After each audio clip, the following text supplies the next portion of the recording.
आजची पत्रकार परिषद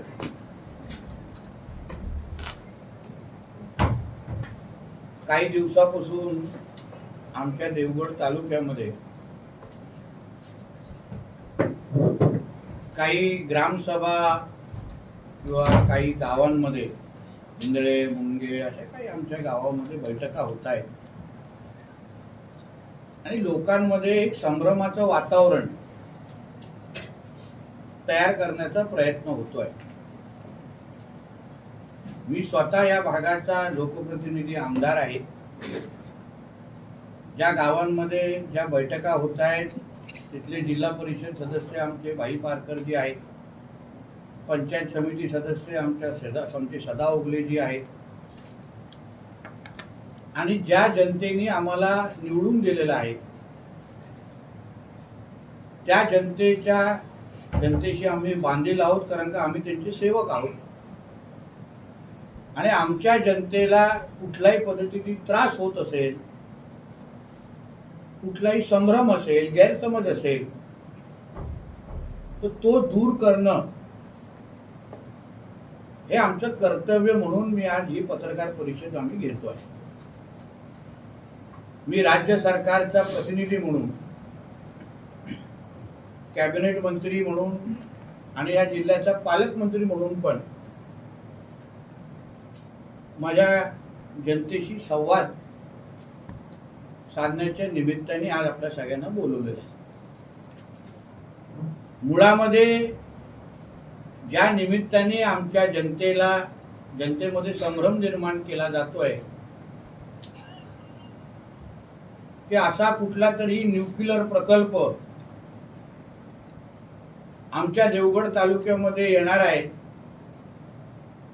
ज्याच्यामुळे आंबा काजू सगळं नष्ट होणार आहे, सगळं राख रंगोळी होणार आहे, अशा पद्धतीची भाषणं आणि अशा पद्धतीची संभाषणं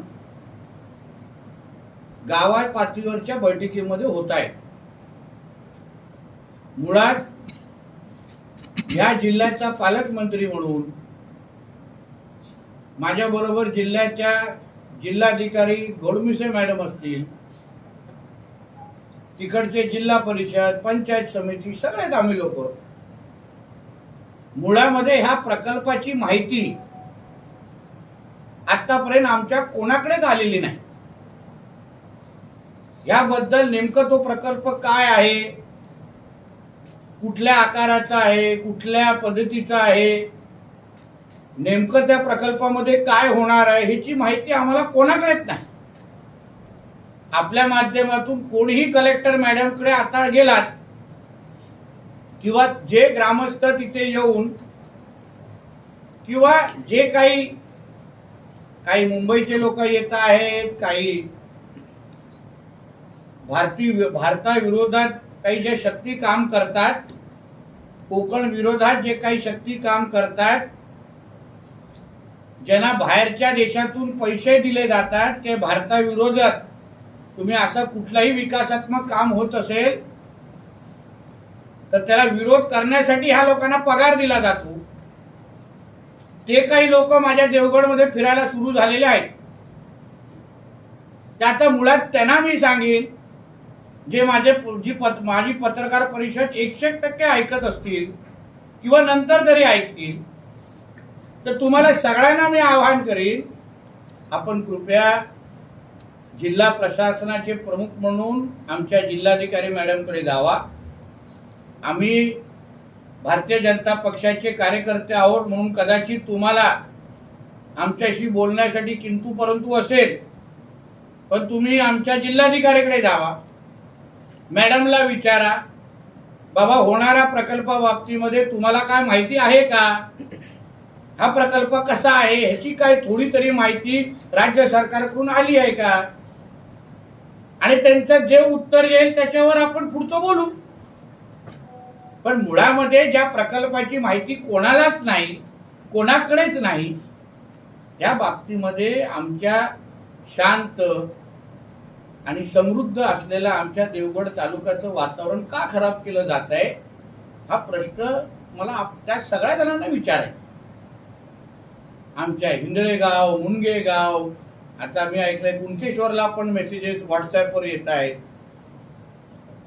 त्या आमच्या साध्या ग्रामस्थ लोकांना उगाच त्रास देऊन माती भडकवण्याचे जे कार्यक्रम जे सुरू आहेत, मग त्या आमच्या सरपंच महोदयांना, ग्रामसेवकांना, जे काही जबाबदार लोक, गाव प्रमुख असतील, जे जबाबदार लोक त्या गावातले असतील, त्यांना मी या निमित्ताने मी आवाहन करेन. मी स्वतः त्या गावांमध्ये आम्ही सगळेजण जाणार आहोत. कारण का आमच्यासाठी देवगड आमच्या हृदयात आहे. आमच्या सगळ्यांचं अस्तित्वच की हे देवगडचे लोकप्रतिनिधी आहेत, देवगडचा हा आमदार आहे, देवगडचा हा त्या भागाचा जिल्हा परिषद पंचायत समिती, ही आमची ओळख आहे. आणि आमच्या देवगडकडे अगर कोण आमचे देवगडची कोण राख रंगोळी करायचा प्रयत्न पण करत आहे किंवा जवळपास पण येत असेल ना, तर त्याला मीच सोडणार नाही. देवगडमध्ये जवळपास पण फिरायला देणार नाही. आणि नितेश राणे तुमचा लोकप्रतिनिधी आहे.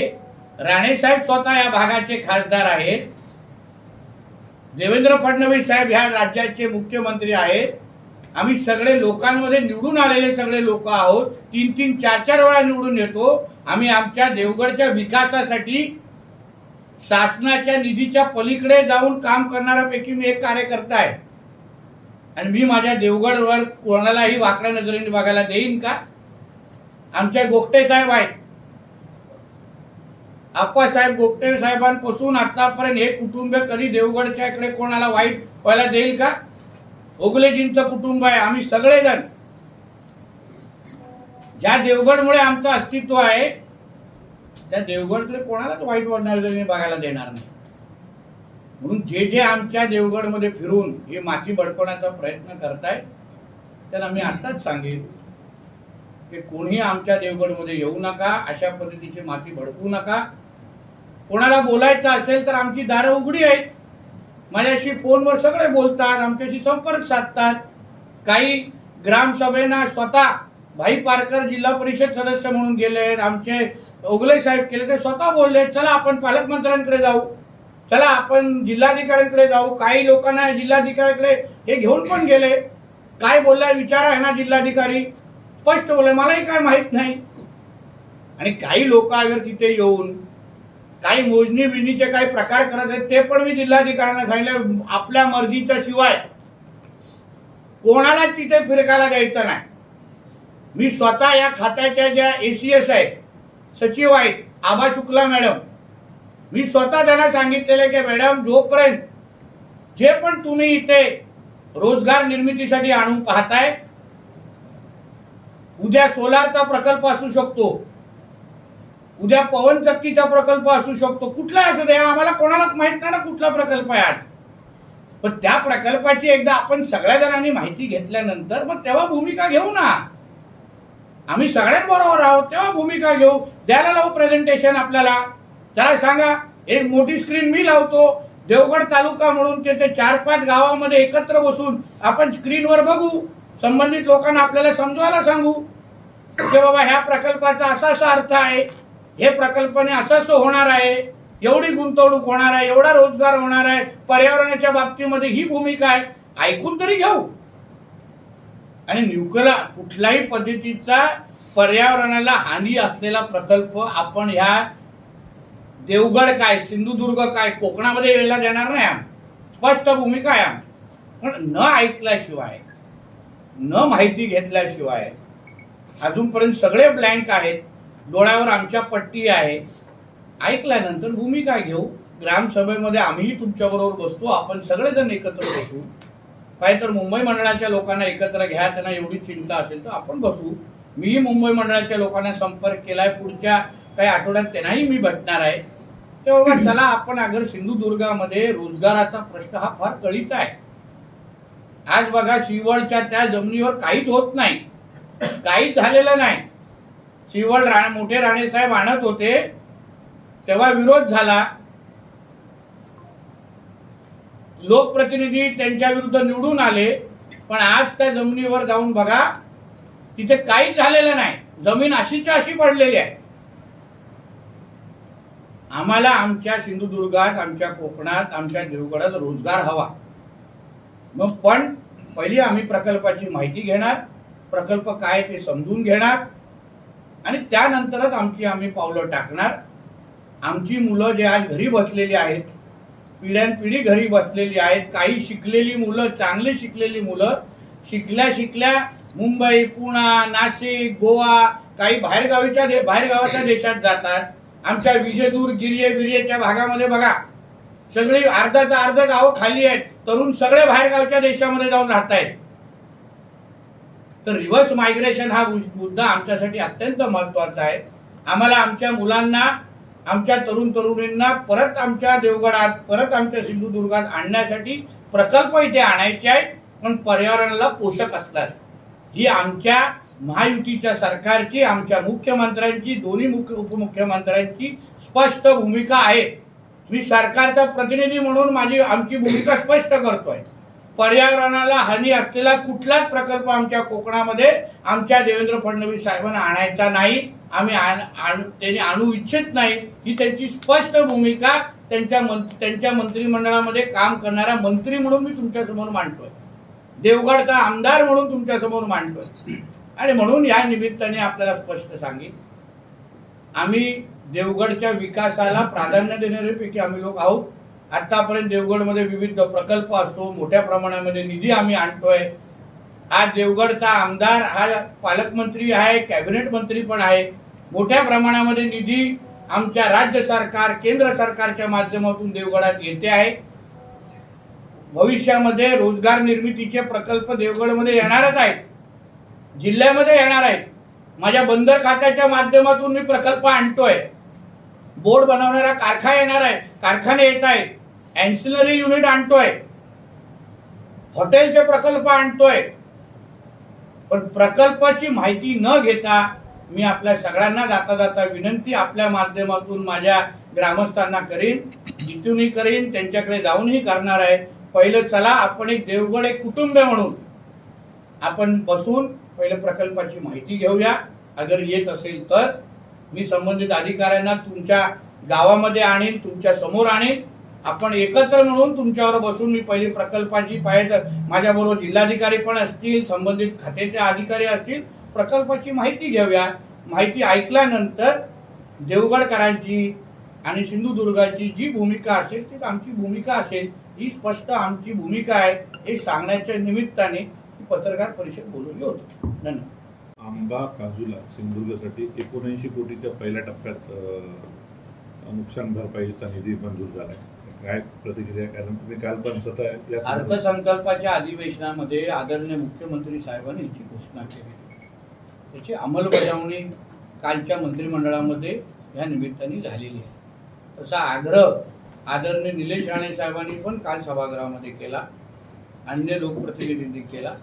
आणि त्या दृष्टिकोनातून पहिला टप्पा हा NDRFच्या नॉर्मच्या प्रमाणे आलेला आहे. NDRF पण काल जे काय सभागृहामध्ये मी आपल्याला उल्लेख केला, आदरणीय मुख्यमंत्री साहेबांची अशी इच्छा आहे की झालेलं नुकसान जे आमच्या जिल्हाधिकाऱ्यांनी वरती सरकारला कळवलेलं आहे की झालेलं नुकसान हे 90% पेक्षा जास्त आहे, 90% जास्त. म्हणून मिळालेली मदत ही निश्चित पद्धतीने वाढणार, हेक्टरी वाढणार.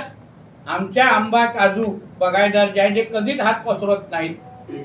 इतिहासामध्ये कदाचित पहिल्यांदा अशा पद्धतीची परिस्थिती पर्यावरणामुळे, हवामानामुळे आलेली आहे की आम्हा लोकांच्या आज आंबाच मार्केटमध्ये बघा दिसत नाहीये. आजूबाजूला सगळे आंबा बागायतदार बसलेले आहेत, शेतकरी बसले म्हणून सांगतो. आणि म्हणून सरकार म्हणून जसं मी कालही सांगितलं, सभागृहामध्ये मंत्रिमंडळातही बी आमची चर्चा झाली. दिलेली मदत ही पहिल्या टप्प्याची आहे. पुढचा टप्पा वाढलेला असेल. आंबा काजू बागायतदार आमचे शेतकरी समाधानी असतील अशा पद्धतीची मदत आमच्या देवाभाऊचं सरकार निश्चित पद्धतीने करेल. सर, आपण म्हणाला जो प्रस्तावित आहे ना जिल्हाधिकाऱ्यांना माहिती आहे, मग या लोकांपर्यंत ही बातमी कशी पोहोचली की तो नेमका प्रकल्प व्हॉट्सअपवर?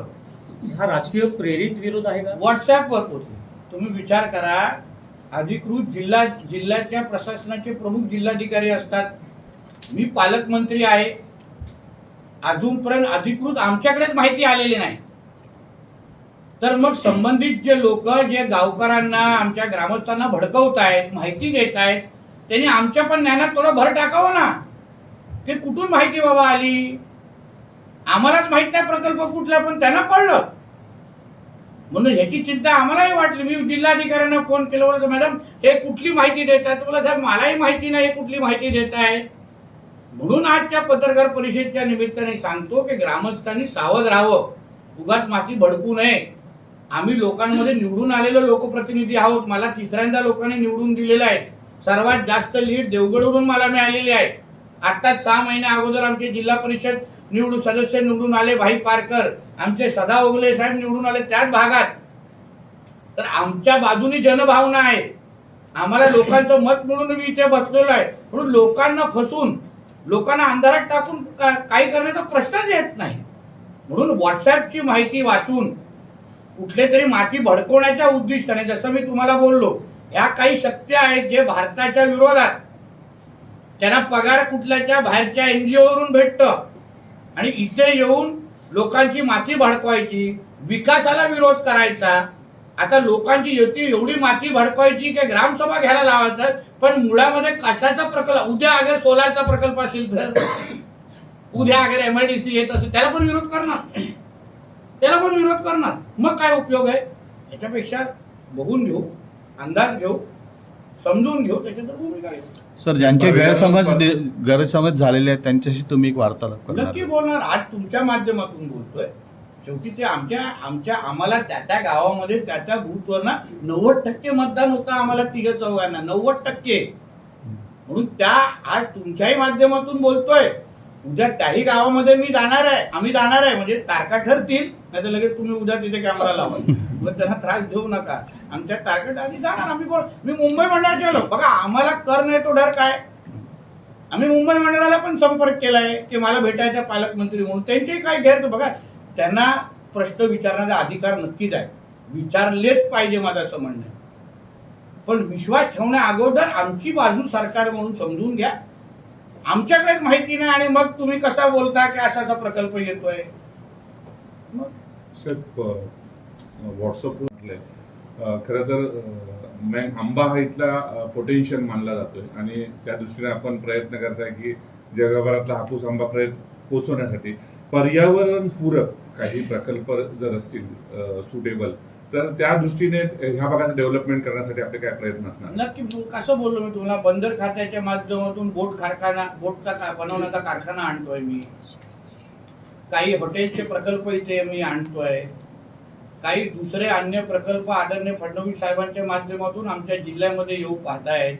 पर्यावरणाला कुठलाही 1% नुकसान न ठेवता. आता मायनिंग विरोधात भूमिका ह्या नितेश राणेंनी घेतली त्या दिवशी आजगावमध्ये.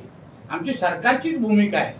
नितेश राणे सोडलं तर सरकारला रोजगार पण निर्मिती करायची. आमची मुलं जी पिढ्यानपिढी जे घरी बसतात, नाईलाजाने मुंबई पुण्याला जातात, आई वडिलांची लांब जाऊन तिथे भाड्याच्या घरावर राहतात, त्यांना विचारायला येत नाही कोण तेव्हा हे विरोध करणारे. मग आमच्या जिल्ह्याचं, आमच्या मातीचं का तुम्ही नुकसान करतात, का कुठचं नुकसान करताय. आज आंबा काजू बद्दल